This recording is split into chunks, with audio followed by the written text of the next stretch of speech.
Hello and welcome to Close Reading Classic Literature with me, Dr. Octavia Cox. Today I'm going to be talking about Samuel Richardson's epistolary novel Pamela from 1740. It was an absolute bestseller in its own day, a runaway success, and really is one of the most important novels in English literature in terms of the development of the novel and the development of the novel genre and the development of narrative and what narrative can do and what novels are supposed to be. So there's a lot to say then about this one novel, Pamela. Today I'm going to be looking at the fallout from Pamela and the Pamela controversy, as it would go on to be called. So essentially the argument between Pamelists and Antipamelists, as they came to be called. And I want to think about what these two labels reveal about storytelling and how they can help us think about narrative and the development of the narrative and what Pamela contributed to the development of the narrative. Alongside that, I'm going to think about the purpose of the novel and what Richardson thinks is the purpose of the novel and what the anti-Pamelist might think is the purpose of the novel, and really what a novel should be. What should a novel do? What are you encouraging your readers to take away from a novel? And that's all bound up in this debate about being a Pamelist or being an anti-Pamelist. So today I'm going to start off by describing what those two terms are, Pamelist and anti-Pamelist, and then I'm going to look at the opening letter within the novel to unpick how we can think about Pamelists and anti-Pamelists in this very first letter and what it might reveal to us in this very opening letter, some of the complexities around the debate of the Pamelist and the anti-Pamelist. So before I really get into the analysis today, I just want to say and make it clear that Pamela fundamentally has some very troubling aspects to it, particularly in terms of the overall plot. Essentially, Pamela is a 15-year-old girl, a young girl. She's in service, so she's a chambermaid, a servant in the house of Mr. B. He obviously is in a position of power over her, social power. He's of a much higher class than she is, economic power. He pays her wages, and gender power too. Obviously he's a man and she's a young girl. So Pamela is this young girl who works in his house. He makes sort of psychological, physical assaults on her kind of again and again and again throughout the novel, and eventually he learns the error of his ways and they get married. Now obviously fundamentally, this is has troubling aspects to it. It's a troubling plot. And when I unpick today the narrative and I talk about Pamelists and anti-Pamelists, I'm not suggesting that the plot doesn't remain fundamentally troubling. If Pamela is unaware of what's going on, it's troubling. If she is aware about what's going on, it's also troubling. If she's aware that Mr. B is interested in her and she has to negotiate those power dynamics and negotiate the relationship with her parents too, because she's writing these letters back to her parents. It's an epistolary novel, Pamela, so she's writing letters back to her parents. So whether or not you are a Pamelist or an anti-Pamelist, it doesn't disrupt or stop the fact that fundamentally that plot has troubling aspects to it. So in this video, when I talk about Pamelists and anti-Pamelists, or if you're taking a Pamelist or an anti-Pamelist approach to the narrative, if you think that Pamela might be manipulating her representation of events, that's not to say that the fundamental plot is not troubling. A decade after Pamela was published in 1750, Peter Shaw, writing in The Reflector, outlined the fallout from Samuel Richardson's novel Pamela, and he describes the two factions, the Pamelists and the anti-Pamelists, and this is what he wrote. There are swarms of moral romances, that's novels. One of later date divided the world into such opposite judgments that some extolled it to the stars, whilst others treated it with contempt. Whence arose, particularly among the ladies, two different parties, Pamelists and Antipamelists. This book describes a poor young chambermaid with whom a gentleman of fortune falls in love, that's Mr. B, and endeavours by power and subtlety to corrupt. But her virtue and chastity proved so great that she could not be prevailed upon to grant unwarrantable favours. Hence, after some time, his impure love turns to esteem, insomuch that, without regarding the inequality of their conditions, so their social status, he marries her. Some look upon this young virgin as an example for ladies to follow. Nay, there have been those who did not scruple to recommend this romance from the pulpit. And this is the Pamelist position. So here, the purpose of the novel is to provide examples to be followed. They're exemplars. The heroine is an exemplar. Model of perfection, you might say. She's an ideal that readers are supposed to look up to and copy in their own lives. And this was very much the position adopted by Samuel Richardson himself. He was a staunch Pamelist and defender of the straightforwardness of Pamela's narrative. On the title page, for example, Samuel Richardson claimed that the purpose of the novel was to cultivate the principles of virtue and religion in the minds of the youth of both sexes. So the purpose of the novel genre is to cultivate principles of virtue and religion. And he maintained that the novel should be read absolutely straight-facedly, that Pamela was completely honest, entirely straightforward, and that she didn't have a nefarious hidden agenda. Everything she writes in her letters should be taken at face value. That's the Pamelist position, and that's the position that Samuel Richardson himself adopted and repeated throughout the rest of his life. Now, of course, you might say that there's a fundamental problem with this, which is that Pamela is a fictional creation.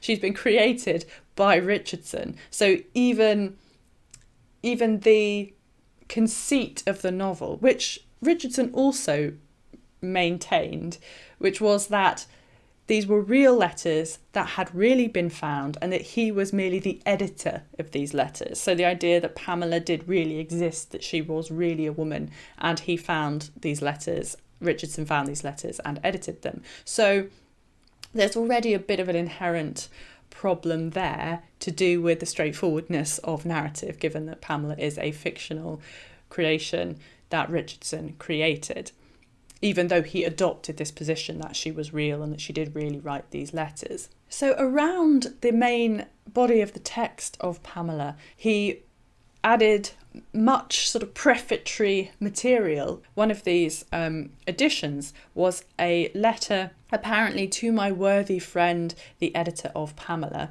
which in fact was probably written by Richardson himself. Certainly the prefatory material was curated by Richardson. And this letter to my worthy friend, the editor of Pamela, suggests to readers how they should read the novel. She pours out all her soul in them, her letters, before her parents, without disguise, so that one may judge of, nay, almost see, the inmost recesses of her mind.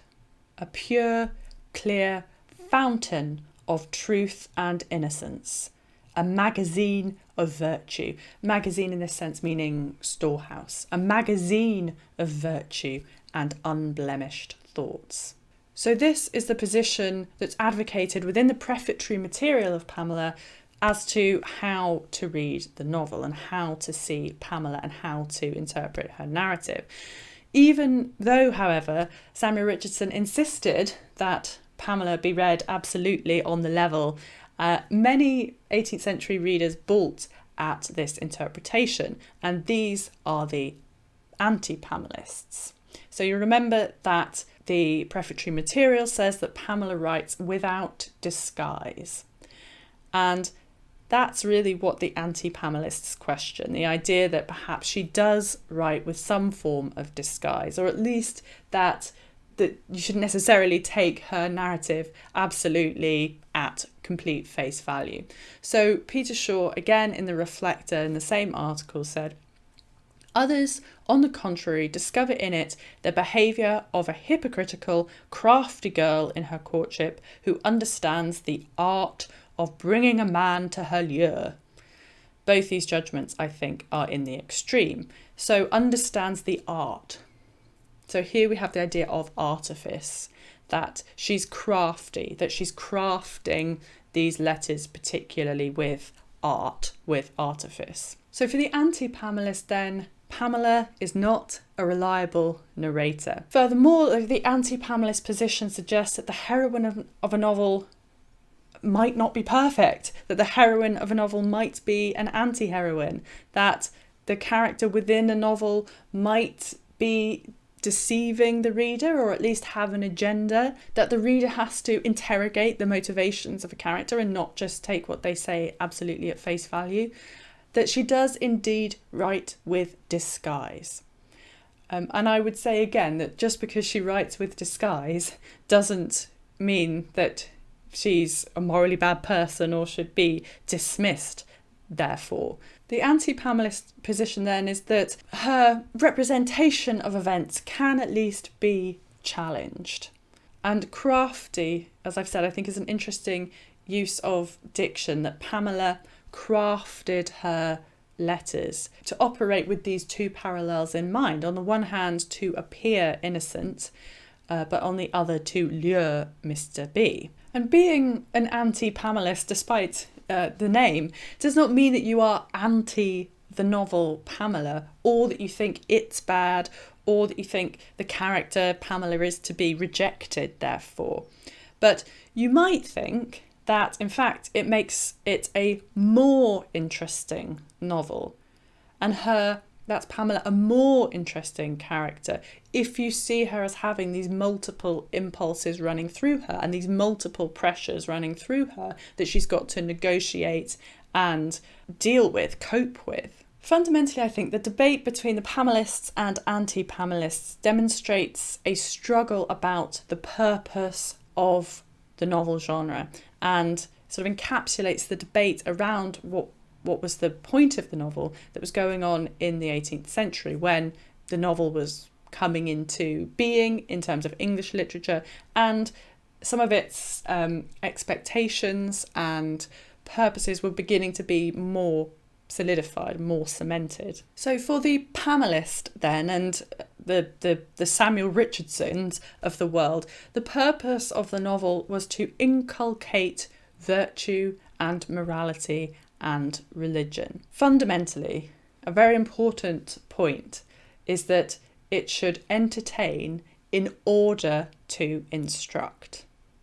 And I spoke about this in a previous video about why Richardson wrote the novel Pamela in the first place and the gap in the market that he spotted. Essentially, that gap was that there were conduct books which were supposed to detail good, proper, moral, right behaviour. And then on the other hand, there were sort of scandalous, amorous, enticing romances, which, got the reader all sort of excited, which were entertaining, and that it would be a good idea to kind of merge those two so that you make a novel or a piece of writing which is entertaining for readers, and because it's entertaining, the instruction becomes more sort of ingrained and becomes more palatable to the reader, so that they're more likely to take on the instruction because they find reading it more enjoyable. Essentially, it's a kind of a spoonful of sugar makes the medicine go down idea.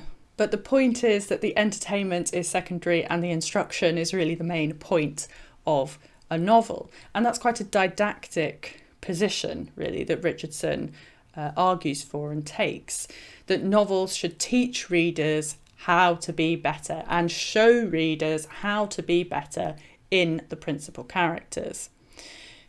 Essentially, then, novels as fictionalised conduct books. Samuel Richardson, in the preface by the editor, of Pamela, so this is another of the pieces of prefatory material that was attached to the novel, said that one of the purposes of the novel was to give practical examples worthy to be followed. The anti-Pamelist position, however, thinks that the purpose of the novel is different. For anti-Pamelists, the novel is more about an exploration of character, an exploration of motivations, of conflicts, of inner hypocrisies, that the novel is an exploration, or should be an exploration of the human psyche, the good and the bad, and how that operates in the real world with real pressures that people come under. That, in the real world, you don't have pictures of perfection, you don't have these ideal exemplars, and so that you shouldn't have them in novels. That the point of a novel is to show how people negotiate the real world with all the complexities and good and bad and so on of the real world. And also, the anti-Pamelist position suggests that readers should interrogate characters and think about their motivations, not just take them as sort of stock cardboard cutouts to just arbitrarily follow. So novels then should be a reflection of human fallibility and complexity, rather than pictures of perfection who shine as sort of otherworldly exemplars for readers. So now I want to think about how this Pamelist anti-Pamelist division relates to narrative, and how you can read the novel Pamela through these different lenses. So I'm going to pick out some of the aspects of the very first letter of the novel and balance or think about the Pamelist elements with the anti-Pamelist elements, and think about how we might be able to sort of use these labels to ask questions of the text and of the novel. So the novel opens with the death of Lady B, of Pamela's mistress, and the arrival of Lady B's son, Mr. B. So this is the first letter. She could only say, "My dear son," and so broke off a little, and then recovering, "Remember my poor Pamela." And these were some of her last words. "Oh, how my eyes run, don't wonder to see the paper so blotted." So a Pamelist might interpret the text here as Lady B, from a position of respected authority, marking Pamela out in some of her last words as someone especially to be remembered. So, that Pamela is really important and special to Lady B. Now, an anti-Pamelist, on the other hand, might think that this is Pamela herself marking herself out as someone special. And you can see that even within the text, it's clear that the last words of Lady B have been edited to some extent, because Pamela writes, "and these were some of her last words." So the last words that she's chosen to include are about herself and about the elevation of herself in front of my dear son, in front of Mr. B. Also, you can see from this opening letter, we have the technique that Richardson himself called writing to the moment. So this idea of writing to the moment was really essential to the epistolary novel form. So, "Oh, how my eyes run, don't wonder to see the paper so blotted." It's this idea of immediacy and therefore authenticity. So the idea is, in writing to the moment, that what you are reading as the reader is what a character wrote down in the moment of the action.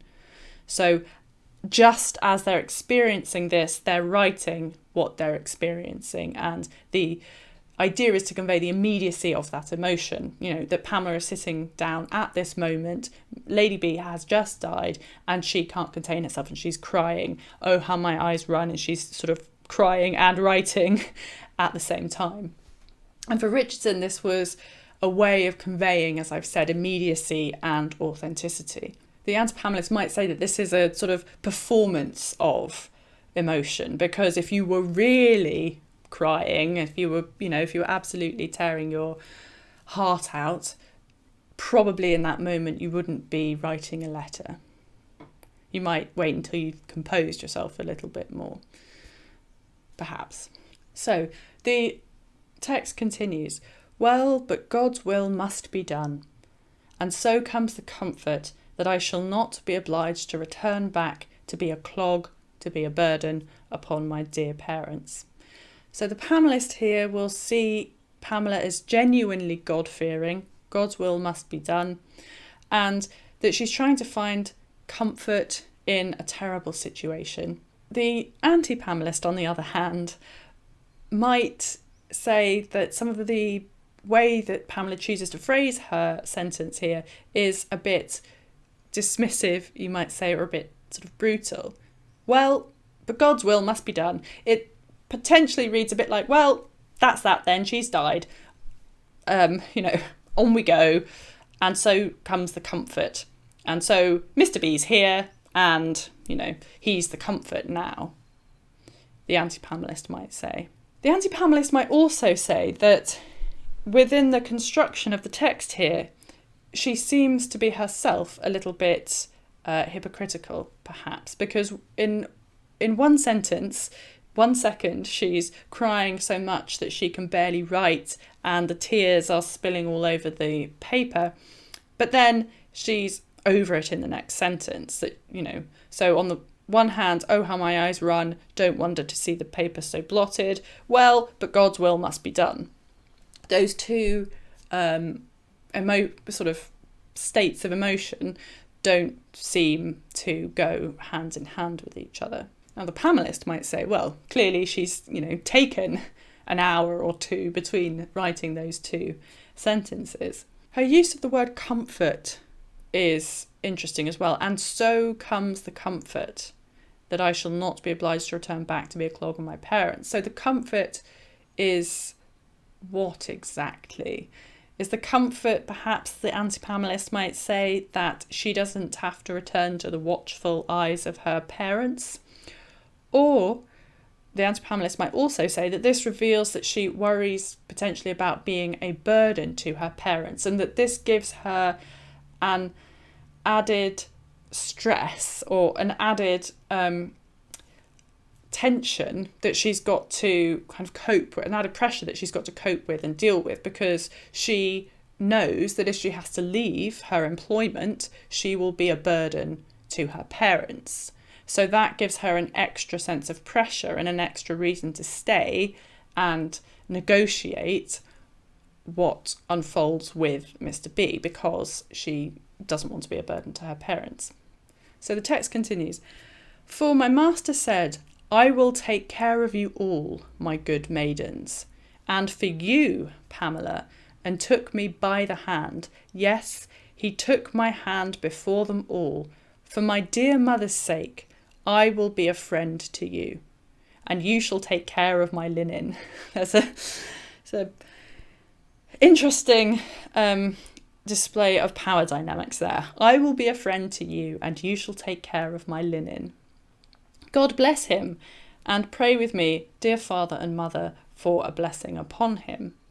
Now, the Pamelist here might say that she's straightforwardly being duly religious, God bless him, and pray for him, and that she's surprised by Mr. B's intimacy, and that she accepts that intimacy because it's in front of other people, and because Mr. B couches his behaviour in terms of respecting his mother's dying wishes.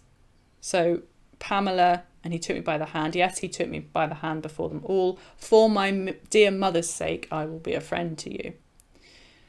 The Antipamelist, however, might say that she's pleased, or at least that she notices the growing intimacy between the two of them, and that Mr. B does seem to be singling her out for special attention, because she repeats it twice. He took me by the hand. Yes, he took me by the hand.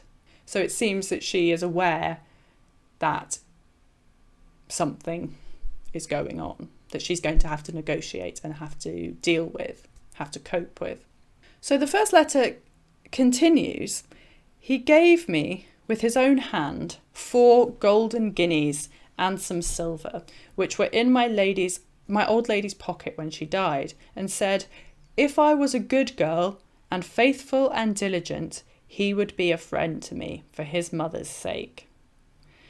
And so I send you these 4 guineas for your comfort, for Providence will not let me want. And so you may pay some old debt with part, and keep the other part to comfort you both. If I get more, I am sure it is my duty, and it shall be my care to love and cherish you both. For you have loved and cherished me when I could do nothing for myself.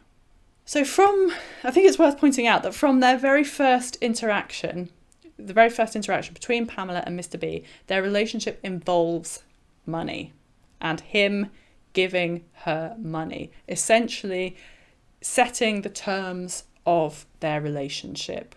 If I was a good girl and faithful and diligent, he would be a friend to me. What we also notice is that her relationship with her parents from this very first letter also involves money, because she sends them the money that she's given.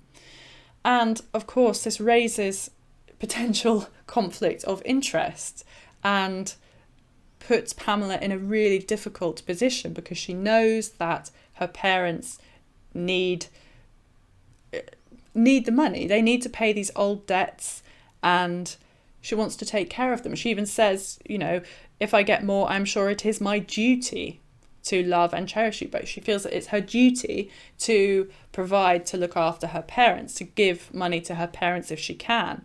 So the Pamelist would say that, she's a kind and dutiful daughter. That's what all daughters should do. And she has no reason to suspect anything ill of Mr. B. That the money that he is giving her is from Lady B's pocket. So it's not his money. It's sort of straight from Lady B to Pamela directly. But the Antipamelist might see this as far more troubling and much more to unpack here. For a start, the troubling lines, if I was a good girl, he would be a friend to me. That's already a very pressurized condition on her behaviour, that he is going to decide and define what a good girl is and the ways in which he would be a friend to her. The Antipamelist would say that she seems aware that she has drawn Mr. B's attention, that he is giving her money, and that she is aware that she is drawing his attention, and as a sort of reward for her doing what he wants, he's giving her money. Also that she has parents who need to pay old debts, and that this might be a motivation for her to cultivate a relationship with Mr. B in which he continues to give her money. She says, if I get more, I am sure it is my duty to give it to her parents. Might this suggest that she indeed plans to get more? She says, Providence will not let me want. But is she planning on taking matters slightly more into her own hands rather than just relying on Providence? So at the end of this extract, she says that that she now feels it is my duty to love and cherish you both, for you have loved and cherished me when I could do nothing for myself. So the implication here is that now she can do something for herself, that she might see it as her duty to do something for herself, to take action, to do something about the situation. So the narrative continues. I send them, the guineas, by John, our footman, who goes your way. But he does not know what he carries, because I seal them up in one of the little pill-boxes which my lady had, wrapped close in paper that they mayn't chink. And be sure, don't open it before him. So we remember that in the prefatory material that I quoted earlier, it says that Pamela pours out all her soul in them, her letters, before her parents, without disguise, that she's a pure, clear fountain of truth and innocence. And here in the very first letter, we have evidence that seems to contradict that, and the anti-Pamelist would have a field day, because Pamela is clearly engaging in deception, or at least underhand manoeuvres. Why not tell John what he's carrying? Why conceal it? And she is deliberately concealing it, which rather goes against the idea that she is a fountain of truth and innocence. The other point that this raises, that if she's hiding information from John, what other information is she hiding from others, including, of course, the recipient of the letter or the reader of the novel? So in the very first letter then, we have a reason to challenge Pamela's authenticity and truth-telling and dismantle the notion that she is a paragon of perfection. And then the letter seems to draw to a close. I know, dear father and mother, I must give you both grief and pleasure. Presumably the grief is Lady B's death, and the pleasure is the comfort of Mr. B stepping in and promising to be a friend to her, on the condition, of course, that she's a good girl, whatever that is going to turn out to mean. And so I will only say, pray for your daughter Pamela, who will ever be your most dutiful daughter. And this seems to be the end of the letter. But then there's this postscript. I have been scared out of my senses, for just now, as I was folding up this letter in my late lady's dressing room, in comes my young master. Good sirs, how was I frightened! I went to hide the letter in my bosom, and he, seeing me tremble, said, smiling, "To whom have you been writing, Pamela?" I said, in my confusion, "Pray, your honour, forgive me. Only to my father and mother." He said, "Well then, let me see how you are coming on in your writing." Oh, how ashamed I was! He took it without saying more, and read it quite through, and then gave it me again, and I said, "Pray, your honour, forgive me, yet I know not for what." For he was always dutiful to his parents, and why should he be angry that I was so to mine? And indeed he was not angry, for he took me by the hand and said, "You were a good girl, Pamela. To be kind to your aged father and mother, I am not angry with you for writing such innocent matters as these, though you ought to be wary what tales you send out of a family. Be faithful and diligent, and do as you should do, and I like you the better for this." And you can see again how the epistolary form works here, and the idea of writing to the moment. So the idea is that she's finished her letter, and then this incident happens later, and she kind of appends this to the letter. So she's now in a different state of mind from how she finished the letter earlier. So this is, in Richardson's mind, this brings you a greater sense of immediacy and authenticity, because you see characters in the kind of moment of emotion, in the moments of flux, and she's far more emotional here than she was at the end of the letter, and you can see that in the short sentences and the exclamation marks, and, you know, "Good sirs, how was I frightened?"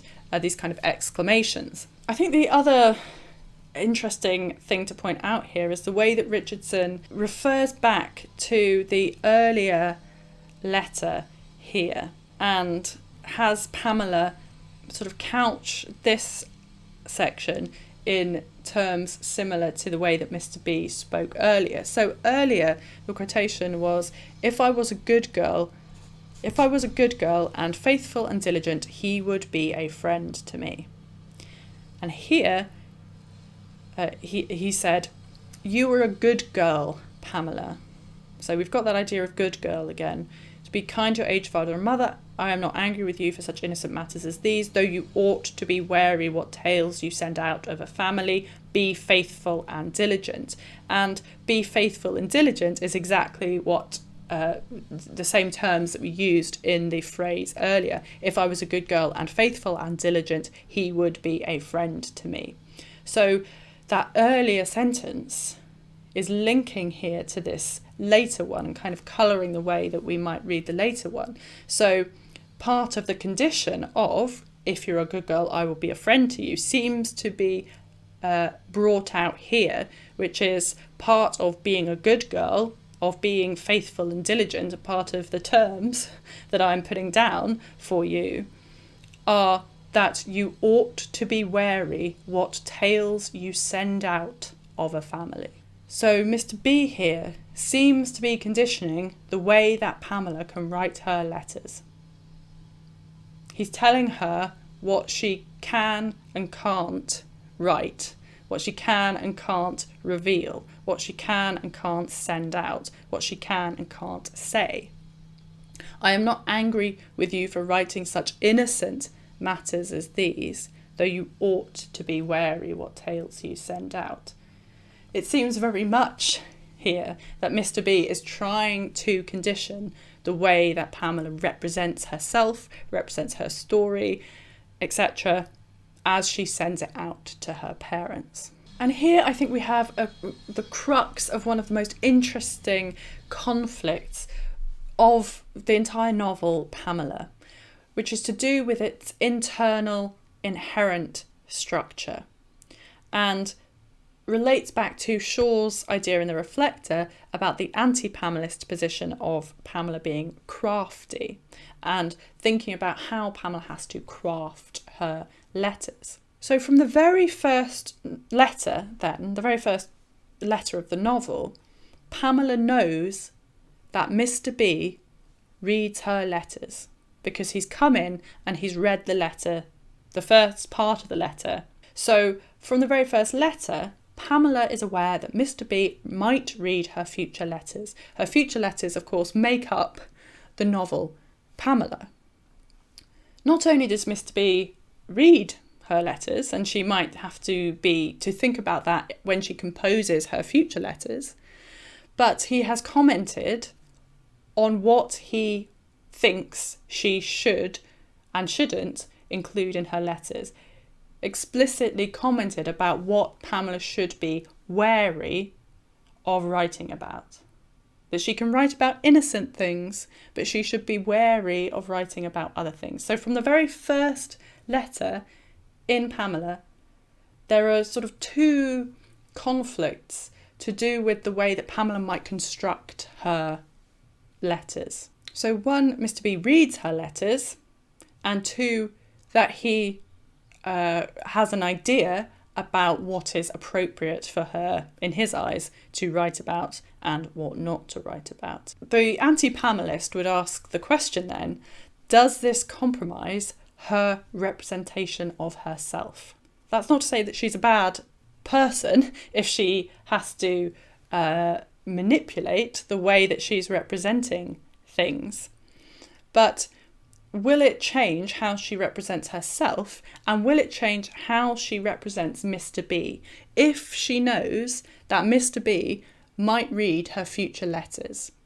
So in that sense then, you have Pamela, the character, who is ostensibly writing to her parents, which already gives her one layer of having a readership, so that she's writing for her parents, which obviously condition certain ways that you write, that you're writing with a particular reader in mind. But not only that, not only is she writing to her parents, knowing that behind that she's potentially writing to Mr. B.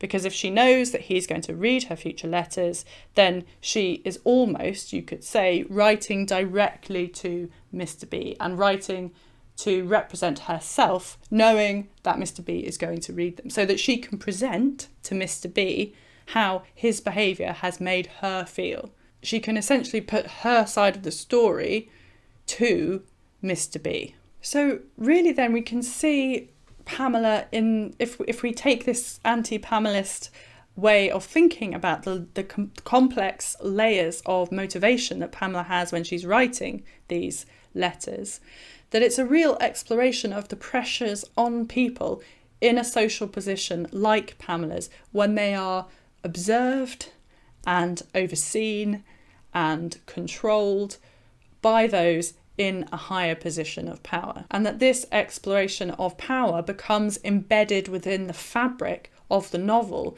because it alters and affects the way that Pamela writes her future letters. Thank you very much indeed for listening. I do hope you found it interesting to think about the potential layers of complexity to the novel Pamela and the exploration of the pressures that this character is under and the different ways in which she might represent herself and how she might craft her letters in anti-Pamelist terms, but that crafting her letters with these motivations in mind doesn't undermine her as a character or make her a bad character, that in fact it exposes the real life pressures and concerns and so on that a person like Pamela in the real world might have to face and might have to experience. Remember, if you like what I do here on my channel where I analyse classic literature, then do please subscribe. And if you've liked the video, if you found it interesting, then do please give me a big thumbs up. It does help me out, as I've said before, in YouTube's algorithm. And do leave any comments that you have. I'd really love to know what you make of this anti-Pamelist versus Pamelist stance in terms of how we're supposed to interpret the novel and what the purpose of the novel genre is. So do leave your thoughts below.